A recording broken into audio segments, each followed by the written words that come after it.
চরাচরে তিনি তার বন্ধু নবী, যাকে সমস্ত নবীদের নবী বানায় পৃথিবীর মধ্যে পাঠাবেন, ওই বন্ধু নবীকে যদি আল্লাহ পাক জিবরিলের মাধ্যমে যদি শিক্ষা দেন, তাহলে তো বন্ধুর মর্যাদা বড় হবে না, সম্মানটা বাড়বে না।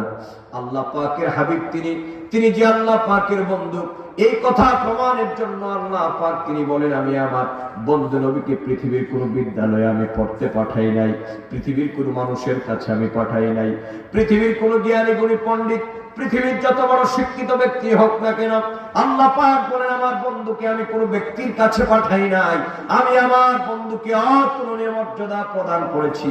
আর আমি আমার বন্ধু নবীকে আমি আল্লাহ আমার আপন কুদরতে শিক্ষা দিয়েছি।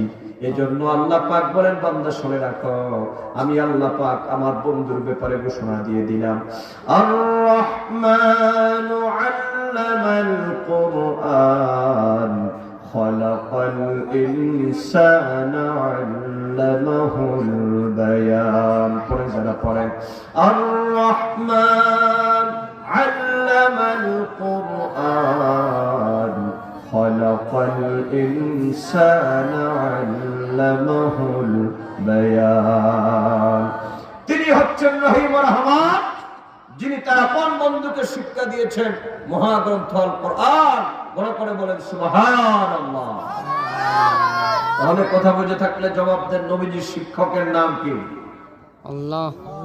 কথা বুঝেন না আপনারা? বলেন নবীজির শিক্ষকের নাম কি? আল্লাহ। শাহাদাত আঙ্গুলি আকাশের দিকে তুলে বলেন আল্লাহ। বলেন আল্লাহু আকবার। অতএব যারা জিবরাইলকে নবীর উস্তাদ বানাতে চায়, ওদের ঈমানের মধ্যে বিশ্বাসগত ত্রুটি আছে। কথা ঠিক কি না?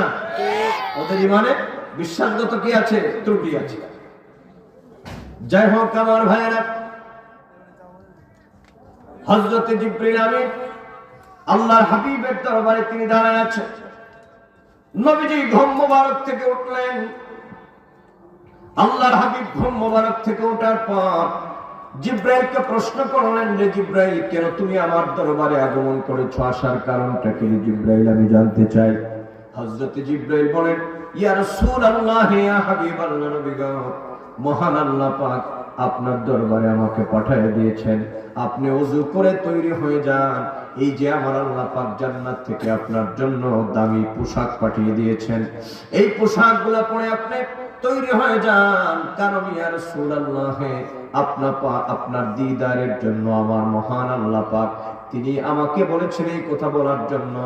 আপনার দিদারের জন্য আমার মহান আল্লাহ পাক ইন্তজার করতেছেন। কোন সুবহানাল্লাহ।